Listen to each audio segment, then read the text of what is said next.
আপনি বলুন আমি যা বলেছি তা ভুল। আমি আপনার পণ্ডিতদের উদ্ধৃতি দিচ্ছি। স্যার, আমাকে শেষ করতে দিন। প্রশ্নটা আপনি করেছেন। আপনি মানুষকে উত্তর দিতে দেন না? আপনি প্রশ্ন করেছেন, আমি উত্তর দিচ্ছি। আমার উত্তর শেষ করার পর আপনি উত্তর দিতে পারবেন। আপনি মাঝখানে বাধা দিতে পারেন না। আপনি যখন কথা বলছিলেন তখন কি আমি বাধা দিয়েছিলাম? না। এখন যখন আমি উত্তর দিচ্ছি তখন কেন বাধা দিচ্ছেন? আসসালামু আলাইকুম প্রিয় দর্শক, আমি কিন্তু ডক্টর জাকির নায়েক স্যারের বহু ভিডিও দেখেছি। তবে ডক্টর জাকির নায়েক স্যারের সাথে এত তর্ক বিতর্ক করা কোনো ব্যক্তিকে আজ পর্যন্ত কিন্তু আমি দেখিনি। একজন নাইজেরিয়ান বোন ডক্টর জাকির নায়েক স্যারের সাথে খ্রিস্টানদের বাইবেল নিয়ে কিভাবে তুমুল তর্ক বিতর্ক করেছিল। চলুন আমরা সেই পুরো ভিডিওটা একটু দেখি, যে এত তুমুল তর্ক বিতর্ক করার পরেও ডক্টর জাকির নায়েক স্যার তিনি কিভাবে সেই বোনের উত্তরটা দিয়েছিলেন। চলুন শুরু করা যাক। আমার নাম রোজ এবং আমি কাটার এয়ারওয়েজে কাজ করি। আমার প্রশ্নটি হলো, আমি শুনেছি আপনি ধর্ম নিয়ে অনেক কথা বলেন এবং আমি বাইবেলের কথা বলবো কারণ আমি সেটাই জানি। আপনি বলেন আপনি যিশুকে একজন ধর্মীয় নেতা হিসেবে উল্লেখ করেন, কিন্তু আমার জানা মতে যিশু কোনো ধর্ম প্রবর্তন করতে আসেননি, এমনকি তিনি কোনো ধর্মীয় নেতাও নন। যিশু এই পৃথিবীতে যা প্রবর্তন করেছিলেন তা হল ঈশ্বরের রাজ্য, কিংডম অফ গড। দ্বিতীয় প্রশ্ন, হয়তো আপনি বিস্তারিত বলতে পারবেন ঈশ্বরের ধর্ম কোনটি? কারণ আমি যতদূর গবেষণা করেছি আমি বুঝতে পেরেছি যে যিশু, যিনি আমার প্রভু এবং মুক্তিদাতা, তিনি এগুলোর কোনোটাই প্রবর্তন করেননি। তিনি স্বর্গের শাসন ব্যবস্থা প্রবর্তন করেছিলেন। অন্য কথায় তিনি স্বর্গীয় শক্তির মাধ্যমে পৃথিবীকে এক নতুন শাসন ব্যবস্থার অধীনে আনতে চেয়েছিলেন। এখানে অনেক বিতর্ক আছে। অন্য প্রশ্নটি হল, বোন, দয়া করে একবারে একটি প্রশ্ন করুন। আপনি ইতিমধ্যে দুটি প্রশ্ন করে ফেলেছেন। উত্তর দেওয়ার পর আপনি পরের প্রশ্নটি করতে পারবেন। ঠিক আছে। একবারে একটি। বোন দুটি প্রশ্ন করেছেন এবং আমার মনে হয় তিনি একজন খ্রিস্টান। তিনি বলেছেন যে আমি বলেছি যিশু একজন ধর্মীয় নেতা ছিলেন। আমি কখনোই এমনটা বলিনি। আমি কখনোই বলিনি যে যিশু আলাইহিসসালাম একজন ধর্মীয় নেতা ছিলেন। আমি বলেছি তিনি ছিলেন ঈশ্বরের একজন নবী, ঈশ্বরের বাণীবাহক, এবং ধর্মীয় নেতার মধ্যে আকাশ পাতাল পার্থক্য রয়েছে। একজন ঈশ্বরের বাণীবাহক অনেক বেশি মর্যাদাবান। আজকের পৃথিবীতে অনেক ধর্মীয় নেতা আছেন। যীশুখ্রিস্ট আলাইহিসসালাম ছিলেন ঈশ্বরের একজন বাণীবাহক, এবং আপনি আপনার প্রশ্নে বলেছেন যে তিনি আপনার প্রভু এবং মুক্তিদাতা। তাই প্রথমে বোন আপনাকে বলি, ইসলামই একমাত্র অখ্রিস্টান ধর্ম যা যীশুখ্রিস্ট আলাইহিসসালামকে বিশ্বাস করাকে ঈমানের অবিচ্ছেদ্য অংশ মনে করে। কোনো মুসলমান প্রকৃত মুসলমান হতে পারে না যদি সে যীশুখ্রিস্টকে আলাইহিসসালামকে বিশ্বাস না করে।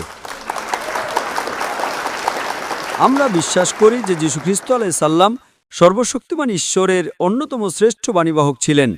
আমরা বিশ্বাস করি যে তিনি ছিলেন মসীহ, যাকে অনুবাদ করলে হয় খ্রিস্ট। আমরা বিশ্বাস করি যে তিনি অলৌকিকভাবে কোনো পুরুষের হস্তক্ষেপ ছাড়াই জন্মগ্রহণ করেছিলেন, যা আজকের অনেক আধুনিক খ্রিস্টান বিশ্বাস করে না। আমরা বিশ্বাস করি যে তিনি ঈশ্বরের অনুমতিতে মৃতকে জীবন দান করেছিলেন। আমরা বিশ্বাস করি যে তিনি ঈশ্বরের অনুমতিতে জন্মান্ধ এবং কুষ্ঠ রোগীদের সুস্থ করেছিলেন। মুসলমান এবং খ্রিস্টানরা এই বিষয়গুলোতে একমত। কিন্তু কেউ প্রশ্ন করতে পারে, তাহলে মতপার্থক্যটা কোথায়? মতপার্থক্যটা হলো অধিকাংশ খ্রিস্টান বিশ্বাস করে, যার মধ্যে আপনিও আছেন, যা আপনার প্রশ্ন থেকে বোঝা গেল, যে যীশুখ্রিস্ট আলাইহিসসালাম নিজেকে ঈশ্বর দাবি করেছিলেন, এবং অধিকাংশ খ্রিস্টান বিশ্বাস করে যে যীশুখ্রিস্ট আলাইহিসসালাম হলেন ঈশ্বর। বোন, আমি আপনাকে মনে করিয়ে দিই, আমি তুলনামূলক ধর্মের একজন ছাত্র। আমি বাইবেল পড়েছি। পুরো বাইবেলে এমন একটিও স্পষ্ট উক্তি নেই যেখানে যীশুখ্রিস্ট আলাইহিসসালাম নিজেও বলেছেন যে আমি ঈশ্বর, অথবা যেখানে তিনি বলেছেন আমার উপাসনা করো।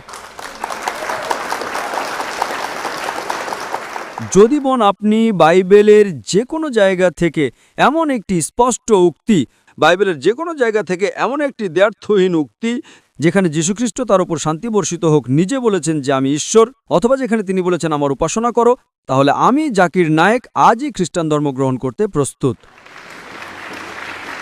আর আপনাকে এই কথাটা বলতে অনেকবার শুনেছি। আমি অন্য মুসলমানদের পক্ষ থেকে কথা বলছি না। আমি নিজের জীবন বাজি রাখতে প্রস্তুত।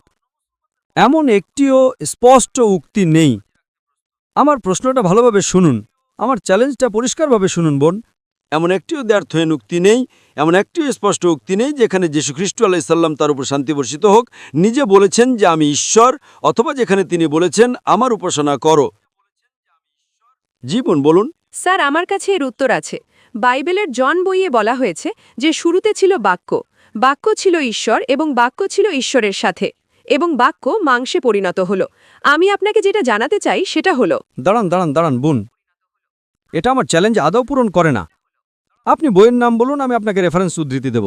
আপনি গসপেল অব জন অধ্যায় 1 অনুচ্ছেদ 1 থেকে উদ্ধৃত করছেন এবং বাক্য মাংসে পরিণত হলো কথাটি আছে অনুচ্ছেদ 11, 12, 13-তে। আপনি শুধু বইয়ের নাম উদ্ধৃত করছেন। আমি আপনাকে অধ্যায় নম্বর এবং অনুচ্ছেদ নম্বর দিচ্ছি। উত্তর দিন। দাঁড়ান দাঁড়ান, আপনি মানুষকে উত্তর দিতে দেন না? আমি উত্তর দিচ্ছি। বাক্য ঈশ্বর হলেন, এটা কি বলে? কিন্তু বোন, এই কথাটা কি যিশু আলাইসাল্লাম বলেছিলেন? এবং উত্তর হলো না। আমার চ্যালেঞ্জটা কি? বাইবেলের যে কোনো জায়গা থেকে এমন একটিও স্পষ্ট উক্তি নয়, এমন একটিও দ্ব্যর্থহীন উক্তি নয় যেখানে যীশুখ্রিস্ট আলাইসাল্লাম নিজে বলেছেন, মানে সেটা লাল রঙের লেখা থাকার কথা। রেড লেটার বাইবেল নামে একটা বাইবেল আছে। আপনি যদি খ্রিস্টান হন তবে হয়তো জেনে থাকবেন। লাল অক্ষর মানে যীশুখ্রিস্ট আলাইসাল্লাম নিজে বলেছেন। গসপেল অব জন অধ্যায় 1 অনুচ্ছেদ 1 থেকে 13 লাল রঙে লেখা নেই। আমি এটার উত্তর দেব। স্যার, আপনাকে এই কথাটা বলতে অনেকবার শুনেছি। দাঁড়ান দাঁড়ান, আমাদের উত্তর দিতে দিন। সবার আগে আপনি আমার চ্যালেঞ্জ পূরণ করেননি। এটা যীশুখ্রিস্ট আলাইসাল্লাম নিজে বলেছেন এমন হতে হবে। এগুলো যিশুর কথা নয়, এগুলো ফাইলো নামের একজন ইহুদির কথা। ঠিক, এটি ফাইলো নামের একজন ইহুদির কথা এবং তিনি কখনো এর জন্য ঈশ্বরত্বের দাবি করেননি। তবু আমি আপনাকে সাহায্য করব। গসপেল অব জন অধ্যায় 1 অনুচ্ছেদ 1 বলে, শুরুতে ছিল বাক্য, বাক্য ছিল ঈশ্বরের সাথে এবং বাক্যই ছিল ঈশ্বর। In the beginning was the Word was with God, and the Word was God. এবং পরবর্তীতে এটা বলে বাক্য মাংসে পরিণত হলো। যদি আপনি একমত হন যে বাক্য ঈশ্বর এবং যদি আপনি বাক্য শব্দটাকে ঈশ্বর দিয়ে প্রতিস্থাপন করেন, তবে এর অর্থ দাঁড়ায় শুরুতে ছিল বাক্য হয়ে যায় শুরুতে ছিল ঈশ্বর, ঈশ্বর ছিলেন ঈশ্বরের সাথে। আপনি কি বলতে চাইছেন যে সেখানে দুজন ঈশ্বর ছিলেন? না, কারণ ঈশ্বরের বাক্য, স্যার। আমাকে শেষ করতে দিন। প্রশ্নটা আপনি করেছেন। আপনি মানুষকে উত্তর দিতে দেন না? আপনি প্রশ্ন করেছেন, আমি উত্তর দিচ্ছি। আমার উত্তর শেষ করার পর আপনি উত্তর দিতে পারবেন। আপনি মাঝখানে বাধা দিতে পারেন না। আপনি যখন কথা বলছিলেন তখন কি আমি বাধা দিয়েছিলাম? হ্যাঁ কি না? না। এখন যখন আমি উত্তর দিচ্ছি তখন কেন বাধা দিচ্ছেন? আমাকে উত্তর শেষ করতে দিন, তারপরে আপনি উত্তর দেবেন। প্রথম পয়েন্ট, আপনি আমার চ্যালেঞ্জ পূরণ করেননি। এটা যীশুখ্রিস্ট আলাইসাল্লামের নিজের কথা নয়। আপনার পুরো যুক্তি এখানে বাতিল হয়ে যায়। তবু আমি উত্তর দিচ্ছি। আপনি বলেননি। আপনার বলা উচিত ছিল, দুঃখিত ডক্টর জাকির নায়েক, এটি যীশুখ্রিস্ট আলাইসাল্লামের কথা নয়। আপনি কি সেটা বলেছেন না? আমাকে কথা বলতে দিন। আপনি সৎ নন। দর্শকদের বলুন এগুলো যীশুখ্রিস্ট আলাইসাল্লামের কথা নয়।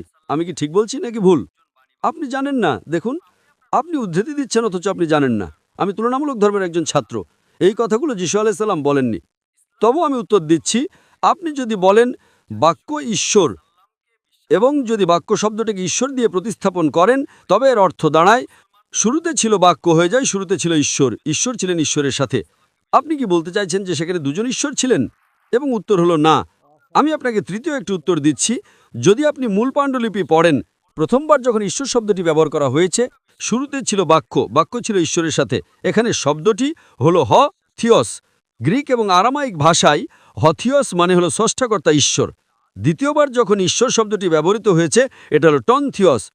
থিয়স মানে স্রষ্টাকর্তা ঈশ্বর, সর্বশক্তিমান ঈশ্বর। থিয়স মানে ঈশ্বর ভীরু ব্যক্তি। কিন্তু দুর্ভাগ্যবশত অনুবাদের সময় তারা আপনাকে বিভ্রান্ত করছে। আপনি গসপেল অফ জনের মূল পাণ্ডুলিপিতে যান, অধ্যায় 1 অনুচ্ছেদ 1। প্রথমবার যখন ঈশ্বর শব্দটি ব্যবহৃত হয়েছে, এটা থিয়স, যার অর্থ স্রষ্টাকর্তা ঈশ্বর। দ্বিতীয়বার যখন এটি ব্যবহৃত হয়েছে, এটা থিয়স, যার অর্থ একজন ঈশ্বরভীরু ব্যক্তি। তাই এর অর্থ দাঁড়ায় শুরুতে ছিল বাক্য, বাক্য ছিল ঈশ্বরের সাথে এবং বাক্যটি ছিল একজন ঈশ্বরভীরু ব্যক্তি, অর্থাৎ ঈশ্বরের একজন বাণীবাহক, নবী। বোন, আপনি কি বুঝতে পারছেন? না। এটাকে বলে আপনি ইংরেজি বোঝেন না। আপনি বলুন আমি যা বলেছি তা ভুল। আমি আপনার পণ্ডিতদের উদ্ধৃতি দিচ্ছি। আমি আপনার বাইবেল থেকে বলছি। আপনি যে কোনো রেড লেটার বাইবেল নেন, এই কথাগুলো লাল রঙে নেই। পয়েন্ট নাম্বার 1, আপনি গ্রিক এবং আরামাইক ভাষায় যান। বোন, আপনি কি গ্রিক জানেন? না। আপনি কি গ্রিক এবং আরামাইক জানেন? বাইবেল কি ইংরেজিতে নাজিল হয়েছিল? বাইবেল কি ইংরেজিতে নাজিল হয়েছিল বোন? হ্যাঁ, এটা গ্রিক ছিল। গ্রিক এবং আরামাইক। তো মূল শব্দটি হলো হোথিয়স। আপনি কি জানেন হোথিয়স মানে কি? বাড়ি গিয়ে গুগলে খুঁজুন হোথিয়স। হয়তো আমি আপনাকে ধোঁকা দিচ্ছি। আচ্ছা স্যার, আচ্ছা স্যার। দাঁড়ান দাঁড়ান দাঁড়ান। হোথিয়স মানে সৃষ্টিকর্তা ঈশ্বর। হোথিয়স মানে একজন খোদা, অর্থাৎ ধার্মিক ব্যক্তি। তার মানে আমি যদি একমত হই এটি বলে যীশুখ্রিস্ট ছিলেন ঈশ্বরের একজন বাণীবাহক। আপনি কি তাতে বিশ্বাস করেন? না, তিনি বাণীবাহকের চেয়েও বড়। তিনি শুধু একজন বাণীবাহক নন। আমার প্রভুকে বাণীবাহক বলা অপমানজনক। দাঁড়ান দাঁড়ান, কিন্তু আগে বলুন যে আপনি যা উদ্ধৃত করেছেন তা ভুল। স্যার, কিছু প্রমাণ করার জন্য আমরা কিছু প্রমাণ করব। আপনি মেনে নিন যে এটা ভুল, তারপর আমরা পরের প্রশ্নে যাব। আমি একমত নই। তার মানে আপনি যা বলেছেন সেটা যিশুর কথা নয়। তার মানে আপনি মানুষকে বোকা বানাচ্ছেন, ঠিক না ভুল? আপনিও একই কাজ করছেন। আপনি ভেবেছিলেন আমি জানি না, ঠিক? না স্যার, আমি এখানে জ্ঞান প্রদর্শন করতে আসিনি। আমি সত্য প্রদর্শন করতে এসেছি। এটা জ্ঞানের প্রশ্ন নয়, এটা বাইবেলের প্রশ্ন। আপনি বিশ্বাস করেন বাইবেল ঈশ্বরের বাণী, ঠিক? হ্যাঁ, আমি করি। আমি বিশ্বাস করি না এটা ঈশ্বরের বাণী। যদিও আপনি বিশ্বাস করেন বাইবেল ঈশ্বরের বাণী, আমি আপনার চেয়ে বাইবেল বেশি জানি, ঠিক?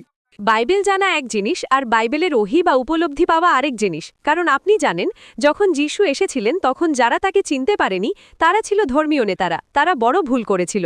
তারা জানত না তিনি কে ছিলেন, কারণ তিনি গোপন ছিলেন। আর নিউ টেস্টামেন্টের কাজ। বোন, আপনি বাইবেলের এমন একটা জায়গা দেখান যেখানে কোনো স্পষ্টতা ছাড়া, দ্ব্যর্থহীন বা একেবারে পরিষ্কার বক্তব্যে, যেখানে যীশুখ্রিস্ট তার উপর শান্তি বর্ষিত হোক নিজে বলেছেন আমি ঈশ্বর, অথবা যেখানে তিনি বলেছেন আমার উপাসনা করো, আমি খ্রিস্টান ধর্ম গ্রহণ করতে প্রস্তুত। সহজ চ্যালেঞ্জ। আর আপনি বাইবেলের এই বিশাল গ্রন্থ থেকে একটা আয়াত দেখাতে পারছেন না। যিশু ঈশ্বরের বাণী এবং তিনি নিজেই ঈশ্বর। বাইবেল বলে তিনি তাকে এমন এক নাম দিয়েছেন যা অন্য সব নামের ঊর্ধ্বে, যা হলো ঈশ্বরের বাণী। প্রত্যেক নবী তার সময়ের ঈশ্বরের বাণী। মুসা ঈশ্বরের বাণী ছিলেন, যিশু ঈশ্বরের বাণী ছিলেন, ইব্রাহিম ঈশ্বরের বাণী ছিলেন, নবী মোহাম্মদ ঈশ্বরের বাণী। তাহলে সমস্যাটা কোথায়? প্রত্যেক নবী তার সময়ের ঈশ্বরের বাণী। যীশুখ্রিস্ট তার উপর শান্তি বর্ষিত হোক, এর মধ্যে এমন কি পার্থক্য আছে? আপনি আপনার বাইবেল থেকে একটা উক্তি দেখাতে পারছেন না যেখানে যিশু বলেছেন আমি ঈশ্বর, অথবা যেখানে তিনি বলেছেন আমার উপাসনা করো। আর আপনি এখন উদ্ধৃতি দিচ্ছেন। যিশু যা করেছেন তা আর কোনো নবী করেছেন? আমার কাছে এর উত্তর আছে স্যার। বাইবেলের বাণী শুরুর সময় থেকে যিশুর সময় পর্যন্ত আপনি যাদের নবী বলেন তাদের মধ্যে এমন কাউকে দেখান যার শয়তান তাড়ানোর ক্ষমতা ছিল বা অসুস্থদের সুস্থ করার ক্ষমতা ছিল। কেন? কারণ শুরুতে ঈশ্বরেরই একমাত্র ক্ষমতা ছিল শয়তানের মোকাবিলা করার, স্বর্গে মানুষের পতনের পর থেকে। কিন্তু মানুষের পরিত্রাণের জন্য এই বিষয়গুলো গোপন রাখা হয়েছিল।